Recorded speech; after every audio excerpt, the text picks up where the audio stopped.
Bueno, pues ya tenemos aquí a mi izquierda preparado a Pau, el colaborador de este podcast, que se encarga de la sección Código Abierto.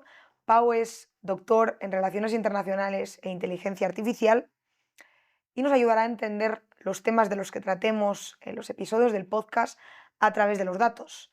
Hoy, como sabéis, hablamos sobre China, sobre la influencia de China en Iberoamérica, y para ayudarnos a ver con más claridad esta influencia, Pau nos ha preparado un mapa que muestra cómo y dónde participa China en la región. Lo primero de todo, Pau, bienvenido. Encantado de estar aquí.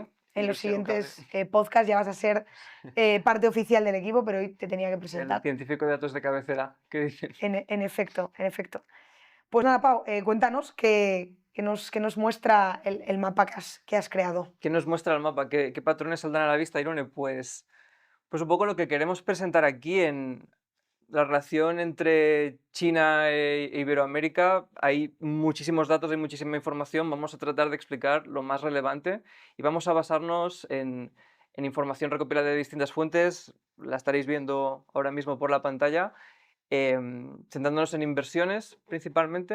Al final el poder económico, el dinero no deja de ser un método de dominio de alguna manera, una señal muy clara que nos dice en qué están y dónde están. Y en este caso, pues vamos a analizar datos especialmente desde 2005 hasta la actualidad, contando que en 2005 es cuando China empieza a incrementar su presencia en la región y adoptar un comportamiento más estratégico, ¿sí? Así pues, si queremos ver qué patrones saltan a la vista, lo estamos viendo ahora mismo en el mapa en cifras y en aspectos estratégicos, pues entendemos que a China le interesa Iberoamérica principalmente por tres razones. A saber, en primer lugar, porque es una región enormemente rica en recursos naturales. Cuando hablamos de recursos naturales, en este caso con datos, hablamos de litio, cobre, petróleo y alimentos. Y estos recursos naturales están directamente relacionados con el crecimiento de China y su transición energética. En este caso, pues, como sabemos, China es un país que ha venido experimentando un crecimiento enorme y su principal interés estratégico, también vinculado a su seguridad nacional, es asegurar este crecimiento. Y para asegurar este crecimiento, el país necesita extraer recursos naturales y estos recursos naturales pues, están en otros sitios. Iberoamérica es uno de esos sitios. En segundo, hablamos de su posición geopolítica. La posición geopolítica iberoamericana es privilegiada en el resto del mundo y ha sido explotada por grandes potencias a lo largo de la historia. Desde Estados Unidos, doctrina Monroe la conocemos, pero también en la Guerra Fría por Rusia, con ese acercamiento soviético a Cuba, por ejemplo, posteriormente Venezuela, Nicaragua.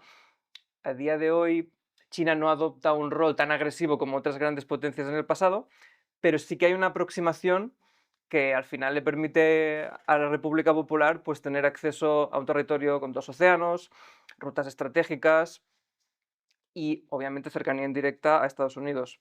En tercer lugar, al final en la región, como decía Maquiavelo, si mal no recuerdo, el poder no admite vacíos y hay un vacío estratégico en Iberoamérica muy grande.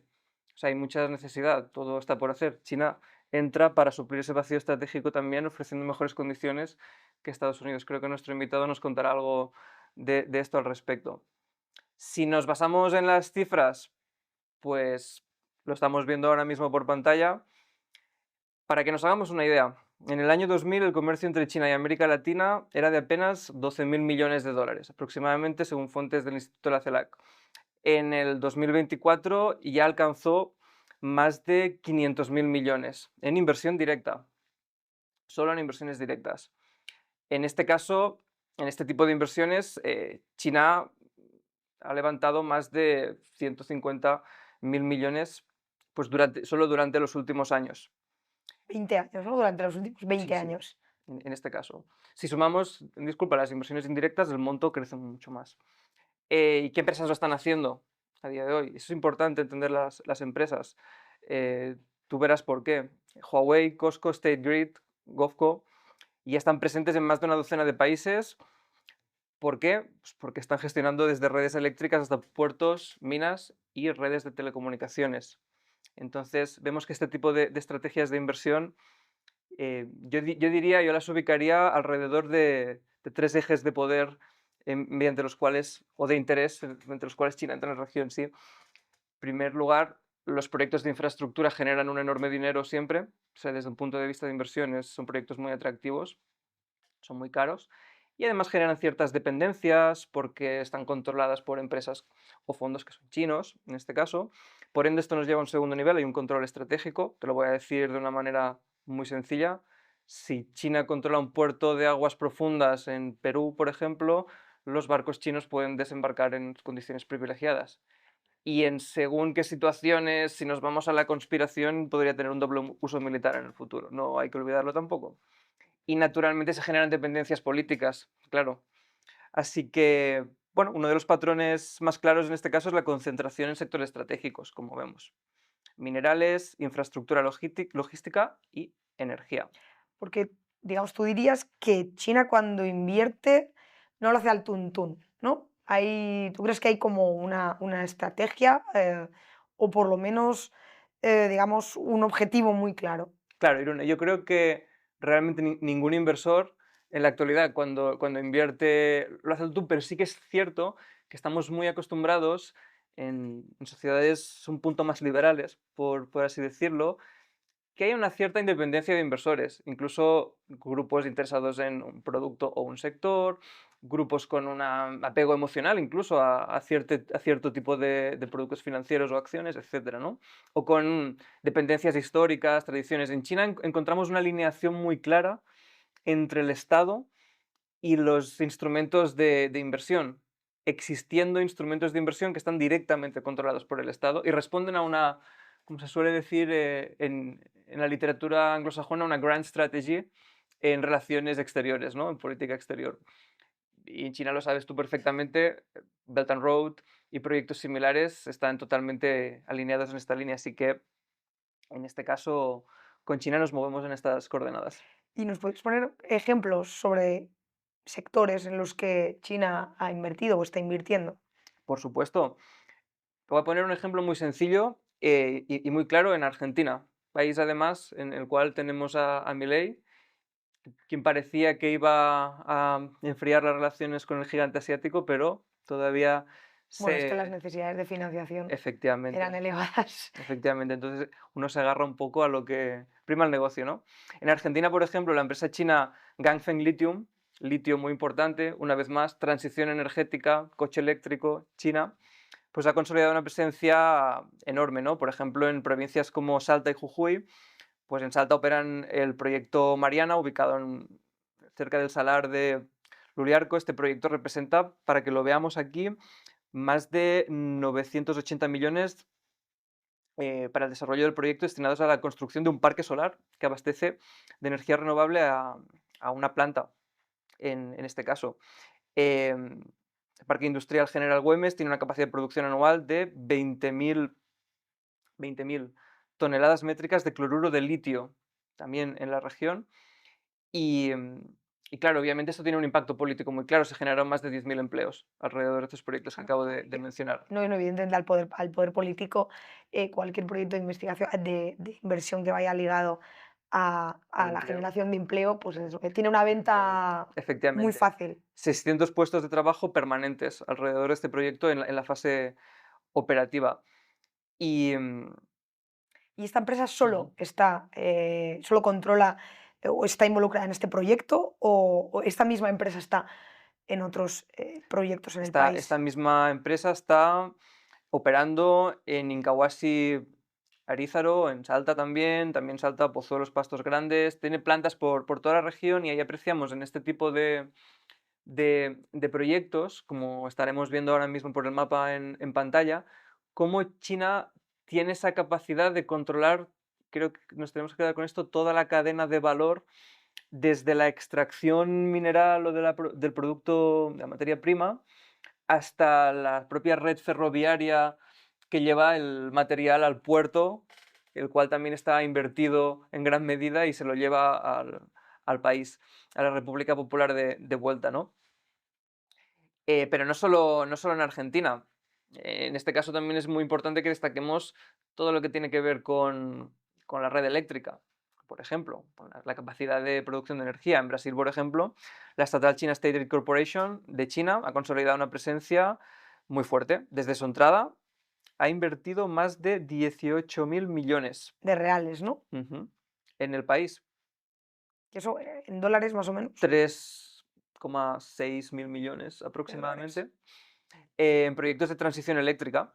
En este caso, uno de los proyectos más destacados lo encontramos en la construcción de una línea de transmisión de casi 2.000 kilómetros que conecta los estados de Maranhão y Goiás con una inversión de casi 20.000 millones de reales brasileños. En este caso. También, por su parte, la sociedad controla una participación mayoritaria en CPFL Energía, que es una de las principales empresas energéticas de Brasil. Así que en este caso es importante ver también cómo no solo controla la materia prima, sino que tiene una presencia muy fuerte en toda la cadena de las infraestructuras. ¿Y dónde se concentra más la participación china? ¿En qué tipo de sectores? En los sectores que tienen que ver con la extracción de materia prima, especialmente minerales, y en grandes infraestructuras, es donde yo lo ubicaría. La lista, como vamos viendo por aquí, es enorme. Por lo tanto, debemos filtrar un poco por lo que es más relevante, ¿no? Así que en mi particular top 3, en este caso, pues en primera posición, el puerto, los puertos en particular. Eh, Bueno, ahora ahí mismo, destaca Perú, ¿no? De forma exactamente, brutal. exactamente, Irune. Costco ahora mismo está invirtiendo con datos de 2024, eso sí, pero se ajustan bastante a la realidad. 3.500 millones en el puerto de Chancay, que se convertirá en la primera terminal de aguas profundas en el Pacífico Sur, controlada por China. Una vez más, de vuelta decimos que estos puertos son infraestructuras estratégicas. Hemos visto, de hecho, en otros países, en el sudeste asiático, como la falta de los gobiernos locales para pagar las deudas adquiridas para la construcción de infraestructuras hacían que China ocupara directamente esas Sí, infraestructuras haciéndose con el control. y se hiciera con el control, ¿no? Entonces, en el segundo caso, energía, la empresa china de las Tres Gargantas y State Grid controlan pues, represas y redes eléctricas desde Brasil hasta Chile. Lo estamos viendo ahora mismo por el mapa. O sea, sobre todo, digamos, como en el cono sur, ¿no? Por así decirlo. En gran medida en el cono sur. Fíjate que la presencia china en México también ha habido cierta incidencia, pero el contrapeso de Estados Unidos Claro, es muy potente todavía. bloquea muchísimo, ¿no? Encontramos incluso en el norte de México como los Estados Unidos, como estrategia de política exterior, tratan de bloquear o minimizar la presencia de torres de telecomunicaciones Huawei en todo lo que tiene que ver con 5G para evitar precisamente problemas de seguridad nacional, ¿no? Finalmente, la minería. En China, en Argentina, como hemos dicho, pues se calcula que el 40% de la inversión extranjera en la industria del litio proviene de China, incluyendo pues, Ganfeng, como hemos dicho, o Zijin Mining y similares. Y hablábamos, ¿no? Que China no invierte al tuntún, que en general tampoco se invierte al tuntún, pero quizá mi pregunta iba más en si hay alguna especie como de, o sea, si con las inversiones China genera alguna especie de red, ¿no? Que De red. trata de interconectar diferentes puntos o diferentes industrias en diferentes países. Efectivamente, China lo que busca, y esa es una estrategia especialmente interesante en cuanto hacemos análisis de política exterior y lo buscamos en este sentido, China no busca un escenario de libertad total a sus empresarios para que simplemente se enriquezcan y generen pues, valor y cada uno a su manera, ¿no? En este caso hay una alineación muy grande con la seguridad nacional y con el Estado. China lo que busca en este tipo de acciones es garantizar los medios para tener un crecimiento controlado y seguro para las necesidades que tiene. Y tiene necesidades en las industrias que hemos comentado. No hay una casualidad, ¿no? Hay una red lógica. Entonces, esta red, por ejemplo, hace que extraigan litio en Argentina, petróleo en Ecuador y que se exporte todo este material desde puertos que también controlan ellos, como por ejemplo en Santos en Brasil o Chancay en Perú. En este caso, ¿no? Por ejemplo, Chancay será conectado con trenes y carreteras al corredor bioceánico que está uniendo Brasil, Bolivia y Perú. China apunta, por lo tanto, a controlar el ciclo completo, desde el yacimiento o el granero, por así decirlo, hasta el barco. Y tú me decías, ¿no? Que de hecho, ¿no? Es un control absoluto o casi absoluto muy importante de toda la cadena de valor, ¿no? Donde está controlando producción, transporte y comercialización. Y en ese sentido, yo creo que Brasil es un ejemplo bastante claro. Brasil es un ejemplo redondo en este aspecto, podríamos decir. COFCO es el ente que opera en Brasil y en ese caso no solo compra granos, también opera las terminales del puerto de Santos que hemos mencionado y a día de hoy está ampliando la inversión para poder mover hasta 14 millones de toneladas anuales de soja y maíz, dos productos clave para la industria alimentaria china, para garantizar su soberanía alimenticia. No es el único caso. En Argentina, pues en cuanto a producción, tenemos a Ganfeng. En febrero de este año, Ganfeng instauró en Salta su planta del proyecto Mariana, la que hemos mencionado, con una inversión de cientos de millones para un parque solar que abastece la energía eh, y opera pues toda la extracción. Transporte, pues el litio se traslada mediante un sistema ferroviario nacional que ha sido modernizado con financiamiento chino principalmente. De hecho, se han activado líneas que no estaban activas gracias a la inversión china, en líneas de antaño, y ahí la responsable ha sido la China Machinery Engineering Corporation, la CEMEC, pues para modernización, ¿qué líneas? Pues concretamente la línea Belgrano de trenes argentinos de cargas, facilitando ese transporte. En cuanto a la exportación, pues puertos estratégicos. Y en este caso, Terminal Puerto Rosario ha sido el target en cuanto a la inversión china, ampliándose para poder trabajar con cargamentos de más de 40 toneladas de producto procedentes de Salta, Que era una de esas regiones que estábamos comentando que en eran las que precisamente y las que estamos viendo ahora mismo por sí, la pantalla. presencia china es tan importante. Y por último, me gustaría también que nos contases cuál es el sector más afectado estratégicamente de todos los que no estábamos mencionando la energía, estamos la extracción minera, Ujú. la infraestructura de puertos, ¿no? De transporte, incluso ferroviaria, pero de todos estos, ¿no? Quizás dónde tenemos que poner el foco. ¿Dónde tenemos que poner el foco? Yo creo que venimos poniendo muchísimo el foco en los minerales, en las tierras, y debemos seguir teniendo en cuenta eso y debemos seguir efectivamente teniendo en cuenta el peso que tienen las materias primas. No obstante, yo me centraría durante los próximos años también en todo lo que tiene que ver con la infraestructura energética y de telecomunicaciones. Porque al final, en España lo vimos con el apagón que hubo el otro día, estamos muy condicionados por la energía en los estados, ¿no? Y por las telecomunicaciones. Y quien sea capaz de controlar pues, los datos, tanto los propios datos y su movimiento como la alimentación de los centros de datos, más allá de los semiconductores, tiene un poder de influencia enorme sobre la sociedad objetivo, ¿no? O sobre la sociedad donde incide, por Y que es así. una debilidad muy fuerte que algo tan importante como es la infraestructura energética de un país, ¿no? Dependa Exacto. de empresas De de empresas y terceros de países. know-how, de talento, porque al final en este tipo de empresas no solo estamos hablando de una máquina, la ingeniería alrededor de esta máquina y el técnico capaz de Suelen ser operarla, también chinos, ¿no? muchas veces, o tienen fuertes dependencias con China, y eso no es trivial, porque no se trata de una formación, en algunos casos, que sea fácil de adquirir y en telecomunicaciones especialmente. Si vemos despliegues masivos de redes 5G en Iberoamérica operadas por entes que no son hispanos, por así decirlo, pues vamos a entender que habrá un potencial de fuga de datos enorme y un potencial de desactivación de esa tecnología en casos que escapen al control del gobierno local, a lo mejor.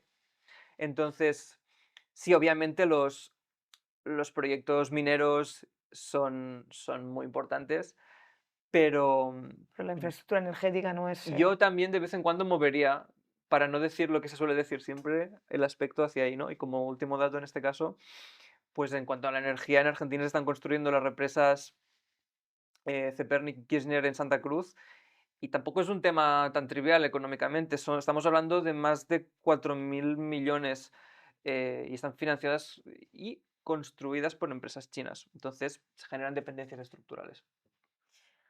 Bueno, pues un poco abrumante, Pau. Muchas gracias. Veremos qué nos Eh, cuenta nuestro invitado ahora. sí, hombre, yo creo que algo nos ha quedado claro tras esta sección y es que la presencia china en infraestructuras no es ni casual ni neutral, es claramente estratégica y que, digamos, por ello es preocupante, o que por lo menos hay que tratar de estar ojo a visor, eh, y de además de comunicar e informar sobre esto muy bien, por lo menos para que se tenga la información y uno sea consciente y sepa cuáles son sus potenciales debilidades como país, ¿no? También. Ujú.